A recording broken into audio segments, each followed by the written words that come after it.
Bonjour à tous. On va s'asseoir et démarrer pour rester dans le timing et dans le tempo. Merci de votre présence pour cette session qui va parler de social marketing. Et j'ai le plaisir, Stéphane Vialet, vice-président de Marketing Cloud pour Salesforce.com sur l'Europe du Sud et l'Europe du Nord. Et je te laisse te présenter, Jérémy. Bonjour, Jérémy Moritz. Donc je suis Social Media Manager Pernod Ricard Group à Paris. Et donc sur ce thème du social marketing, on va passer 20 minutes ensemble sur des présentations à la fois sur la partie agent de transformation, ce que permettent de faire les technologies aujourd'hui, et Salesforce en particulier, et puis le cas de Pernod Ricard, à travers une expérience très intéressante de digitalisation d'entreprise, et quels sont les retours de Pernod Ricard sur les best practices. Donc ça va être les premières 20 minutes, et puis ensuite, comme chacune des tracks, on va poser 3 grandes questions. Et sur ces questions, on va chacun y répondre par table sur 10 minutes. On démarre. Alors, le social marketing, écoutez, c'est quoi? C'est lié à une révolution qui est la révolution sociale dont on a tous parlé et qui affecte le marketing en profondeur sur la façon dont on communique aujourd'hui. Sur la façon dont l'engagement se produit aujourd'hui à travers ces réseaux sociaux. Et Salesforce, vous pouvez vous poser la question, mais pourquoi Salesforce? Salesforce, on connaît Salesforce sur le CRM, mais dans les réseaux sociaux, dans le social marketing, est-ce que c'est nouveau? Oui, c'est nouveau pour Salesforce, au travers de 2 grands rachats, qui sont des rachats du leader de ce qu'on appelle le social listening, donc Radian6, une société canadienne dont un certain nombre d'entre vous connaissent et utilisent, il y a à peu près 2 ans. Et puis le rachat, il y a 9 mois, du leader de ce qu'on appelle le social engagement, social publication, gestion de l'ensemble de vos comptes sociaux, au travers du rachat d'une société qui s'appelle Buddy Media. Et ces 2 composants forme aujourd'hui l'offre de social marketing de Salesforce qu'on appelle Marketing Cloud. Un 3e composant dont vous avez entendu parler dans la presse il y a peu de temps, qui va être effectivement, qui va faire partie de cette offre Marketing Cloud de Salesforce au travers d'ExactTarget, mais on en parlera quand l'acquisition sera faite. Donc, une révolution du social, une transformation que Salesforce vous permet d'accélérer au sein de vos entreprises au travers de cette offre Marketing Cloud.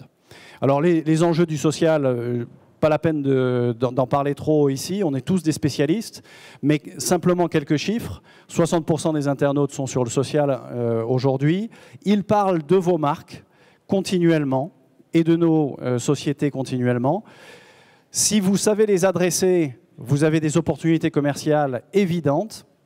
Si vous n'adressez pas ce canal-là, vous allez avoir un risque très important de perdre vos clients, vos prospects. Maintenant, on a parlé des enjeux, les opportunités sont claires, mais quand on s'adresse à toutes les sociétés avec lesquelles on travaille aujourd'hui sur le social marketing, les problématiques sont toujours les mêmes. Que ce soit Pernod Ricard, que ce soit L'Oréal, que ce soit Société Générale ou d'autres grands clients de Salesforce sur ces problématiques-là, les problématiques sont les mêmes, les challenges sont les mêmes. La première chose, c'est comment est-ce que je coordonne l'ensemble de mes initiatives sociales. Je suis au niveau de la direction de la com, j'ai une initiative sociale d'écoute au niveau des PR, au niveau de ma marque, de ma holding. Je suis au niveau du marketing d'un brand, pareil, j'ai un besoin d'écoute et je vais lancer un certain nombre de pages et d'engagement dans les réseaux sociaux. Comment est-ce que moi, au niveau de la direction marketing ou au niveau de la direction du digital, Jérémy, on a cette discussion souvent, comment est-ce que moi, au niveau de Pernod Ricard, je peux coordonner l'ensemble de ces initiatives qui fleurissent partout dans mon entreprise, quel que soit le département, quel que soit le pays, quelle que soit la marque. Ça, c'est le premier challenge. Deuxième challenge, l'innovation, c'est bien, les technologies, c'est bien, ce sont des agents de transformation importants, mais comment est-ce que je coordonne, d'un point de vue plateforme, tous ces achats d'outils qui se passent tous les jours dans tous les sens? Les directions marketing achètent des outils, les directions informatiques achètent des outils pour gérer ces problématiques de social marketing. Donc, à la fin, j'ai un CICOB. Comment est-ce que je fais? Deuxième grande problématique face auquel, à mon avis, beaucoup d'entre vous sont confrontés aujourd'hui. Troisième grande problématique, c'est de dire, attendez, j'ai mis ma page Facebook corporate, j'ai mis mes pages Facebook, compte YouTube, LinkedIn, local, par brand. J'ai des outils d'écoute des réseaux sociaux au niveau des PR qui sont différents au niveau de mon service client. Comment est-ce que je retrouve mes petits au niveau de ma data client? Comment est-ce que j'arrive à dire ceci est un prospect? J'ai une base de clients que je connais déjà à travers des emails, à travers leur nom, leur adresse, leur numéro de téléphone, mais le profil social de ce client, de ce prospect, comment est-ce que j'arrive à le réconcilier par rapport à l'ensemble de ces initiatives? Donc ces trois grandes problématiques sont clés, majeures, et c'est pour cela que Salesforce a mis, au travers de ces 2 rachats successifs, en place une plateforme Marketing Cloud qui permet justement d'avoir une plateforme cohérente sur l'ensemble de ces sujets.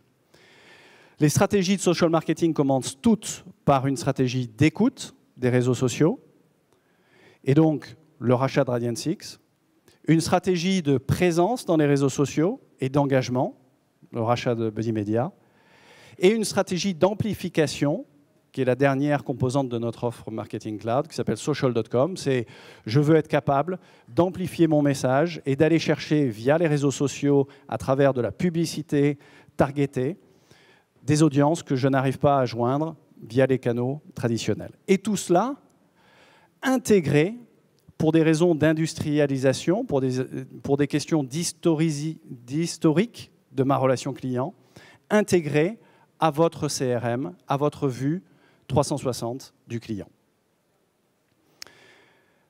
Alors l'écoute, on en parle très rapidement. Radian6, plus de 500 millions de sources qui sont aujourd'hui scrollées en temps réel.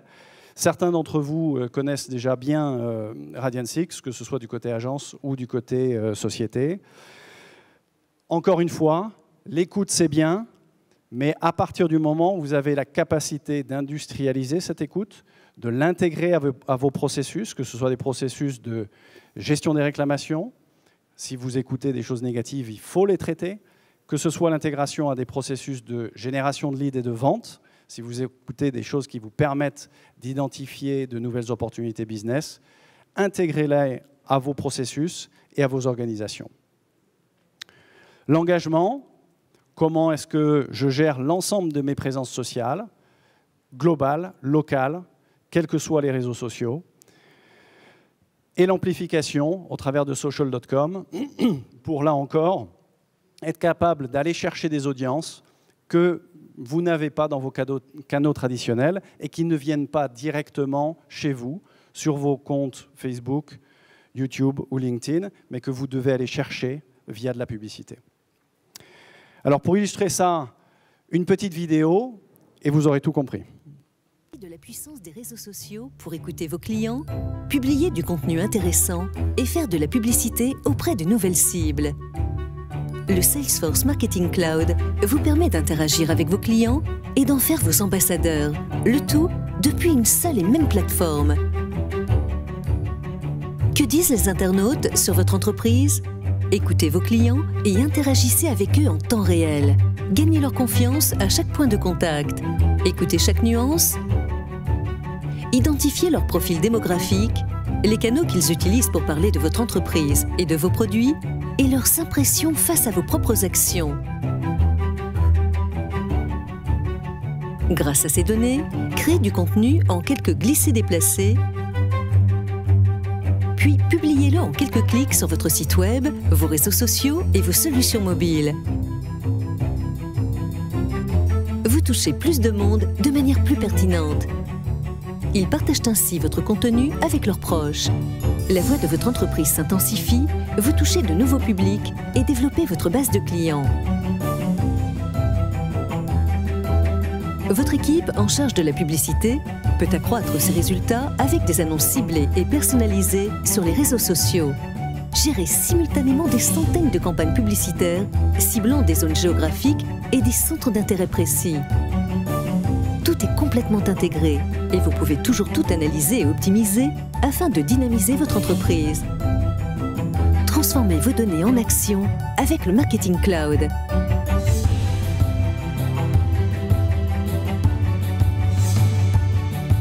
Donc voilà, rapide illustration de ce que ça donne.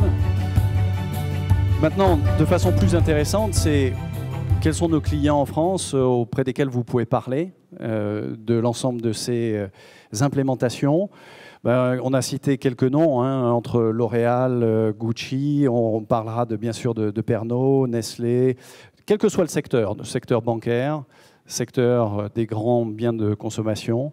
Dans des environnements B2C ou B2B, le cas s'applique et le social marketing est aujourd'hui quelque chose qui est une nécessité et qui vous permet de transformer vos organisations et votre engagement client. Maintenant, on n'est pas tous au même niveau et au même stade de maturité, et c'est très bien.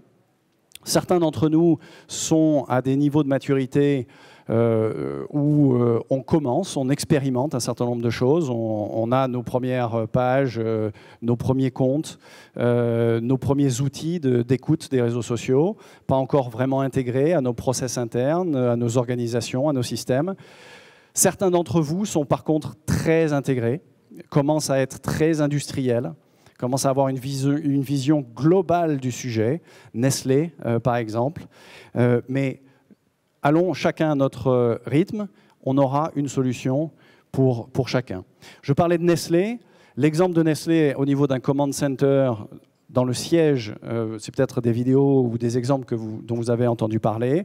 La mise en place au sein de Nestlé au niveau mondial d'un cockpit de pilotage des réseaux sociaux et de l'engagement social avec Radian6 et Buddy Media, qui permet à Nestlé en temps réel de voir quelles que soient les marques, quel que soit le marché, quelle est sa réputation, sentiments positifs, négatifs, intervenir en cas de gestion de crise et intégrer cela à l'ensemble des processus métiers de l'entreprise, en y rajoutant quelque chose qui va intéresser Pernod Ricard, puisque je crois que vous y allez la semaine prochaine, ou même demain. On y va demain, oui. Ouais. Intégrer à cela une véritable logique HR de transformation, puisque Nestlé permet à chacun des marketeurs de toutes les marques et tous les marchés de venir faire un stage et un training dans ce qu'ils appellent la Digital Acceleration Team, pour être capable d'avoir les meilleures pratiques pendant 6 à 8 mois et ensuite de revenir de façon opérationnelle dans chacun des marchés. Donc chacun à son rythme. Dernier slide, et je passe la main à Jérémy.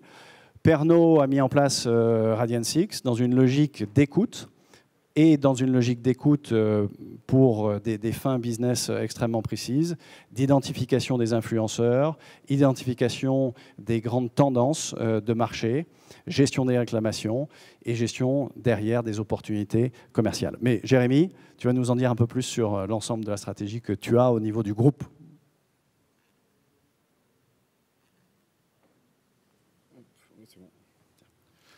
Ok, donc je vais essayer humblement d'expliquer un peu, nous, pourquoi on fait du social et du social marketing chez Pernod Ricard, et un peu quelques apprentissages qu'on a pu avoir au niveau du groupe. Donc, ça fait à peu près 1 an et demi que j'ai rejoint le groupe, et c'était une création de poste. Donc, c'est pour dire qu'on ne fait pas ça au niveau digital depuis des années. On apprend aussi un peu comme tout le monde. Donc, si on peut voir la présentation. Voilà. Donc, hop, on va passer la vidéo. Donc, juste pour faire un petit rappel, aujourd'hui, Pernod Ricard, je pense que tout le monde connaît les marques Pastis 51 et Ricard. Depuis 10 ans, c'est devenu un groupe mondial qui représente aujourd'hui plus de 20 marques stratégiques et plus de 100 marques locales, avec notamment Absolut, Chivas, Perrier-Jouët, Moom, Ballantine, Jameson, donc beaucoup de marques. Aujourd'hui, on opère dans 80 pays en étant distributeur. Et chaque marque est située dans son pays de production, donc Absolut en Suède, Chivas à Londres. Donc ça, c'est juste pour poser le contexte où on a des marchés qui activent les marques, des marques qui produisent des contenus, et puis le groupe au milieu de tout ça qui essaie de coordonner un peu les initiatives, ce qui n'est pas forcément évident tous les jours. En termes de présence social media, je pense qu'un peu comme tous les grands groupes, on a beaucoup de comptes qui ont été créés de manière coordonnée ou pas. Comme vous voyez sur les pages Facebook, il y a des pages locales et des pages globales de marques, des chaînes YouTube, etc.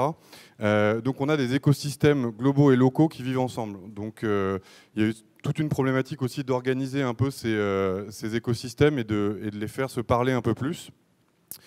Et d'abord, la première question, c'est pourquoi on a investi dans les médias sociaux. Et je pense qu'on a de la chance, en tout cas chez Pernod Ricard, c'est que ça fait partie de notre ADN. On avait donc un créateur, Paul Ricard, qui avait une citation, alors là c'est en anglais, mais en français c'est « Faites-vous un nouvel ami chaque jour », qu'il a commencé à diffuser dès les années 40. Et notamment aussi via tout ce qui est marketing d'influence et tribu, puisqu'en fait, dès les années 40-50, on a travaillé sur trouver les influenceurs dans les tribus. Donc je prends comme exemple en France les clubs taurins Paul Ricard, où vraiment l'idée ça a été de trouver quel service on peut apporter à ces tribus pour ensuite pouvoir travailler avec eux et donc améliorer en fait l'acceptation et la notoriété de la marque au sein de ces groupes. Et puis un deuxième atout qui est assez intéressant, c'est que notre signature aussi est créateur de convivialité. Donc si on n'était pas social par essence, on avait un vrai souci et le digital fait bien sûr partie de tout ça. Et aujourd'hui, on utilise un peu cette courbe qui, je trouve, exprime bien là où on est aujourd'hui. C'est que on est passé en fait finalement de, ça c'est la courbe un peu d'explosion du digital comme nous on la voit, finalement depuis les années 80 où c'était vraiment un média de masse, un média d'interruption. Après, on est plus passé sur de l'interaction, finalement la conversation avec l'arrivée des réseaux sociaux depuis une dizaine d'années. Et ce qui est intéressant aujourd'hui, on arrive à ce que j'appelle moi la social intelligence, c'est-à-dire que on fustigeait un peu les réseaux sociaux avant parce que ça nous faisait passer plus de temps en ligne et finalement pour moins voir les gens. Aujourd'hui, on est en train de revenir à une vraie utilité et un vrai service pour finalement mieux profiter de la vie. Donc je pense notamment aux réseaux mobiles qui permettent de se retrouver, d'organiser et d'avoir des vrais services en mobilité. Donc ça, c'était aussi un des points de départ de dire que le social maintenant se distille un peu partout. Et la chance qu'on a en fait, c'est qu'on a des marques. Alors peut-être que je me ferai pas des amis, mais on n'est pas par exemple un pétrolier qui peut avoir un peu plus de problèmes à gérer des attaques ou des critiques. Les gens aiment nos marques et donc le font savoir. Parfois un peu trop, ce qui peut nous poser des problèmes légaux. Mais du coup, les gens étaient déjà là pour parler de nos marques. Souvent, c'est une des premières réponses quand on parle de ROI sur les réseaux sociaux. C'est déjà, on le fait parce que les gens parlaient de nous avant. Pour un exemple, la page Ricard en France a été créée par des fans et avait déjà 60 000 fans avant qu'on se penche sur le sujet. Donc c'était plutôt une nécessité de faire quelque chose là-dessus. Et surtout, comme je disais, on travaille beaucoup sur l'influence, le marketing tribal, ce qui nous permet aussi de travailler sur tout ce qui est les questions d'advocacy. Et quelques exemples sur... d'ailleurs, il y a Karine qui est sur l'image qui doit être dans la salle. Sur Instagram, Twitter, les gens en fait parlent de nous et deviennent des vrais avocats des marques. Sur le milieu des vins et spiritueux, on a un secteur qui est très social, qui est très ancré dans l'héritage des gens et l'héritage des cultures. Et du coup, le côté advocacy est le premier point de contact pour nous, pour diffuser finalement le message de la marque et l'image qu'on veut faire passer. Et un bon exemple qui est intéressant, c'est avec Bar Rafaeli, qui est donc un mannequin israélien, où vient en fait tout simplement de l'écoute. On s'est rendu compte que, un, elle était fan de Jameson, sans qu'on ait rien fait pour ça, et deux, elle était fan de surf. Donc en Israël, ils se sont tout simplement dit, sans faire de sponsoring, mais on va lui offrir une planche de surf brandée Jameson. Et donc, on le voit pas, si on le voit, comme elle a un peu plus de 400 000 followers sur Twitter, c'était une des actions qu'on a pu sortir pour justement toucher ces influenceurs et donc faire travailler la marque avec ce qu'on appelle nous les Crusaders, qui sont un peu les premiers en ligne pour porter les messages de marque. Ensuite, il y a une deuxième apprentissage qu'on est toujours en train de faire, c'est sur la partie data. Alors c'est un peu un sujet tarte à la crème en ce moment. Mais du coup, ce qui était intéressant de regarder, c'est qu'aujourd'hui, il y a deux types de données qu'on a déjà. C'est ce qui est transactionnel et puis déclaratif. On va faire ses focus group, poser ses questions, faire ses sondages. Il y a un nouveau type de données qui arrive via la partie sociale, c'est tout ce qui est comportemental, où là, finalement, on se base sur les vraies réactions des gens et sur leur comportement au sein des plateformes ou des expériences qu'on construit. Et finalement, on n'en tirait pas parti. Et du coup, ça a été une vraie décision de commencer à analyser ça pour aussi adapter le contenu qu'on servait aux gens. Et un exemple tout simple, c'est qu'en analysant par exemple par thème le taux d'engagement qu'on a sur certains thèmes de contenu, on va pouvoir aussi adapter les plannings de contenu à suivre, où par exemple on va dire qu'on produit 80% de contenu sur les cocktails, mais on va se rendre compte que 80% de l'engagement se fait sur les événements qu'on fait. Donc c'est vraiment ce dont on s'est rendu compte, et du coup on a changé pour cette aire de marque la politique de contenu pour finalement être en réaction par rapport aux internautes et aux consommateurs. Et donc, pour parler un peu plus d'organisation, donc tout ce qu'apportent les médias sociaux, c'est très intéressant. Et j'ai retrouvé ce screenshot en fait de Facebook au tout début. Le vrai problème, c'est que c'était gratuit et tout le monde pouvait l'utiliser. Vous avez vu, on a un certain nombre de pages Facebook. Je ne suis pas sûr qu'aujourd'hui, toutes sont aussi actives et aussi qualitatives. Donc ça a créé une situation un peu ubuesque qu'il a fallu gérer. Et donc du coup, on a mis en place en fait une structure et une gouvernance au niveau du groupe pour mieux se faire parler finalement les pays et les marques. Souvent, on a vu que le silo est un concept qui persiste même dans le digital. Et du coup, donc, on a créé toute une série d'outils. Alors, peut-être que certains l'utilisent déjà, mais pour nous, ça fait 3-4 ans que c'est un vrai travail de fond sur mettre en place des plannings de contenu entre marques et pays et les faire se rencontrer, se parler chaque semaine ou chaque mois pour dire, tiens, tel contenu a bien marché dans tel pays, peut-être qu'on peut le reprendre et l'adapter dans d'autres pays pour, en fait, produire toujours plus de contenu tous les jours et le moins cher possible, parce que ça crée des coûts plutôt assez forts. La partie employé qui n'est pas oubliée, donc on a déployé par exemple Chatter en tant que réseau social d'entreprise. Ça a été une décision assez rapide en fait, et souvent ça vient du top management. Si j'ai un conseil à donner, c'est qu'on peut travailler tous dans son coin, mais il y a un moment quand ça vient d'en haut, ça va très très vite. Et du coup, en 6 mois, on a déployé Chatter pour 19 000 employés. Ce qui a permis aussi de casser un peu des silos et de laisser parler les gens sans avoir, ou en ayant moins de relations hiérarchiques, et de mettre en place aussi une charte sociale pour savoir si vous tweetez au nom de l'entreprise, qu'est-ce qu'il faut mettre comme message, ou qu'est-ce qu'il faut mettre comme message pour bien montrer que ça n'a rien à voir avec Pernod Ricard. En termes de technologie, d'avoir des plateformes de gestion des réseaux sociaux, Stéphane en parlait. Je pense que ça s'applique pas peut-être à toutes les tailles d'entreprise aujourd'hui, mais aujourd'hui se professionnaliser pour avoir une plateforme unique, parce qu'aujourd'hui il y a une multiplication d'outils, et pas forcément juste pour avoir des features super intéressantes, mais surtout pour créer de la conversation, pour créer de l'échange entre les différentes équipes qui bossent sur les médias sociaux. Ça a été essentiel pour que les gens puissent analyser et se dire « Ah tiens, ils font ça là-bas, c'est intéressant », ou justement regarder ce qui marche, ce qui ne marche pas. Bien sûr des guidelines, nous on a des contraintes légales très fortes, donc ça a été hyper important de faire ça, et je pense que ça s'applique à tout le monde, mais d'avoir des guides de communication de crise qui impliquent tout le monde, c'était essentiel. La partie écoute, on en a parlé, la partie data aussi, et la partie training, on a une vraie tendance aujourd'hui à réinternaliser le community management pour des raisons légales au début, puisque pour nous c'est très important d'avoir une réactivité très forte, mais aussi pour une raison d'expertise qu'on veut garder en interne, de maîtrise des coûts, Et aussi une raison d'éducation avec un espèce de système de buddy où finalement ces gens-là vont venir être le point de contact. On a par exemple tous les ans aux Zambier une réunion mondiale en fait avec les 1000 managers du groupe, et tous les ans par exemple j'organise en fait des digital ou des social media one-to-one où n'importe qui peut prendre rendez-vous pendant 20 minutes, une demi-heure et peut me poser une question sur n'importe quoi. La première année ça pouvait être soit des questions perso, comment j'ouvre mon compte sur LinkedIn, et ça pouvait aller à comment je lance ma stratégie à Dubaï en utilisant le mobile. Donc c'était assez large, mais ça rend les choses plus faciles à débloquer dans les conversations individuelles.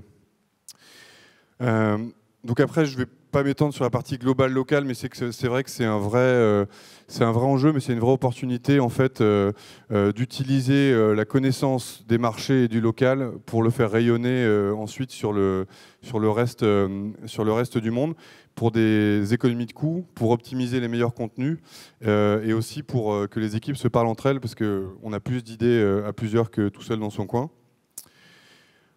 Ça aussi, je vais pas repasser trop de temps dessus, mais c'est tous les types de guidelines qu'on a pu développer, des do's and don'ts, le tone of voice. Et je pense que le plus important, on va en parler un peu après, c'est la Digital Scorecard, qui était d'unifier un peu le type de mesures qu'on va pouvoir mettre en place et qu'est-ce toujours en partant des objectifs. Je pense que c'est quelque chose qui est peut-être un peu oublié, notamment dans le digital. C'est peut-être un peu simpliste comme vue, mais repartir toujours des objectifs pour définir ensuite quelles sont les mesures de succès.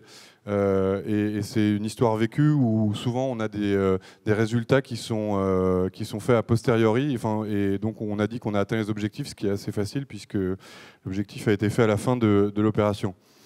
Donc ça, c'était la partie légale. Et ça, c'était mon point sur... donc c'est en anglais, je ne sais pas si ça marche aussi bien de ne pas être le cordonnier, mais de ne pas penser uniquement aux consommateurs, mais de penser aussi aux clients. Nous, on est en relation beaucoup avec les hôtels, les restaurants, les bars. Et je pense qu'il y a une vraie stratégie à avoir de ce côté-là, où en tant que marque, on a du contenu à apporter. Et ces gens-là ont une stratégie sur les réseaux sociaux, les hôtels, les bars, les restaurants. Et l'idée, par exemple, de devenir un peu une agence de marketing service pour nos clients B2B est en train de faire son chemin, fournir ne serait-ce que des kits digitaux quand on fait des événements avec des bars pour qu'eux puissent avoir du contenu qu'ils puissent poster facilement. C'est assez facile à faire et ça peut se décliner avec des retailers et d'autres. Et les employés, on en parlait aussi sur la partie chatter.